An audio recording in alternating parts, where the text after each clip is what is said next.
You're watching The Big Story, where we'll discuss the top news of today and explain why it matters. I'm Dylan Ang, coming to you live from the Straits Times newsroom. The highly anticipated UK election have drawn to a close, with Prime Minister Boris Johnson's Conservative Party winning an outright majority. The win gives him the numbers in Parliament to deliver Brexit by January the 31st. I want to thank the people of this country for turning out to vote in a December election that we didn't want to call, but which I think has turned out to be a historic election. Mr. Johnson's Conservatives won a comfortable outright majority in the 650-seat Parliament.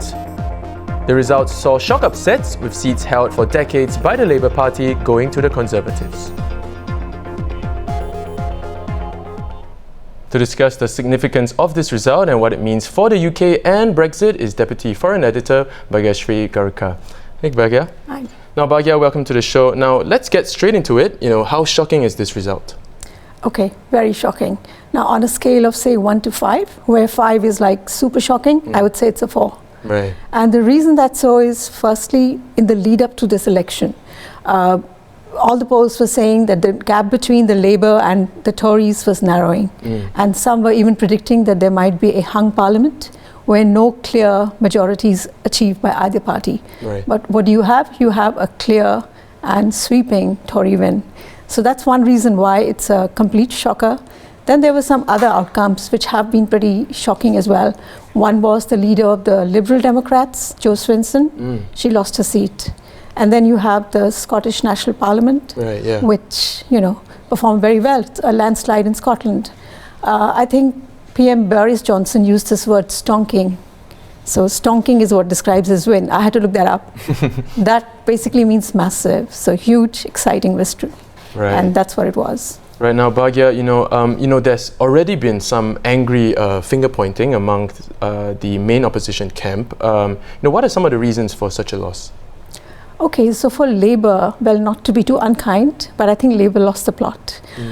If you look at their performance, they've lost in areas which were Labour for a very long time, for over, I don't know, since 30, 40 years or even longer. In fact, one estimate I read somewhere says this is the biggest loss for Labour since 1935. Wow. Why is that so? I think one reason is that their economic program, which they put forward, was seen by voters as radical, quite left-leaning. So it didn't buy confidence among the voters. The other thing is on Brexit, they said they would hold a second referendum. Now that possibly is not something that the voters might have wanted. The mood probably was that, okay, so let's Brexit, we've had a referendum and now let's be done with it. So which is anyway the thing that Boris Johnson was holding out for. And they seem to have bought his message. Some people have also pointed out, polls have said this, that Mr. Jeremy Corbyn's leadership wasn't spot on. Some polls showed he had confidence of very few. I mean, 67% actually said they didn't trust his leadership.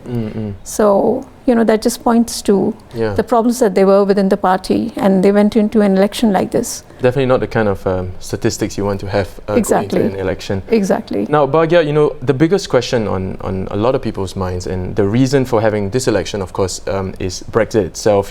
What's next for Brexit? Okay, so Brexit, one of the first things that Boris Johnson said after, in his victory speech, that they are going to get Brexit done by January 31st, 2020. So you will see moves for this in Parliament. I think on next Tuesday, you have the new MPs take their oaths. And 2 days later, you have the Queen deliver speech where, that will lay out the priorities that the new government has, and Brexit will be right up there.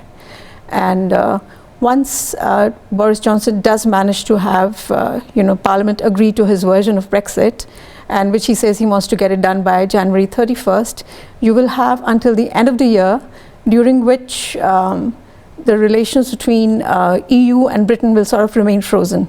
So things will be as they are. That's the transition phase. And within that period, Boris Johnson can seek an extension of that. By July 31st, he can, if he wants to extend that period, he can. But otherwise, he has to figure out a lot of deals. He has to figure out what kind of relationship he wants with EU, what he wants with Asia, many other countries. So all that is now up on the cards.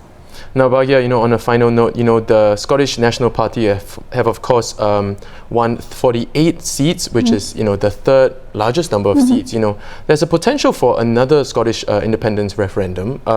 Could this have been the last general election for the UK as we know it?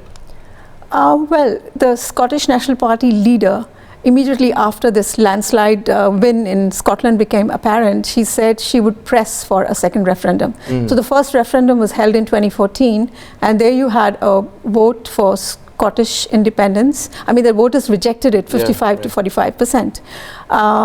Does this mean automatically that because SNP has won, they will vote for independence? I think that's an open question.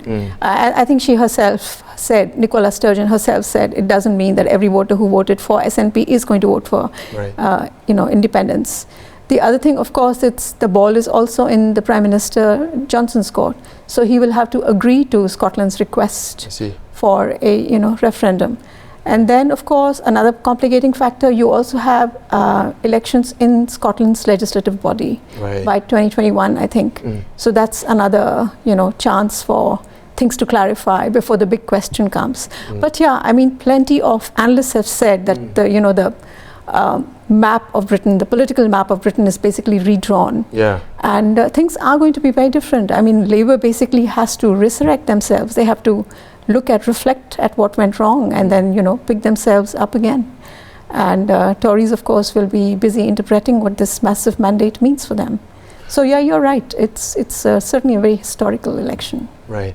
Well, thank you, Bhagia, for your analysis and for coming on to our show. If you'd like to keep up to date with all the latest happenings in the UK, head on to our website, straitstimes.com.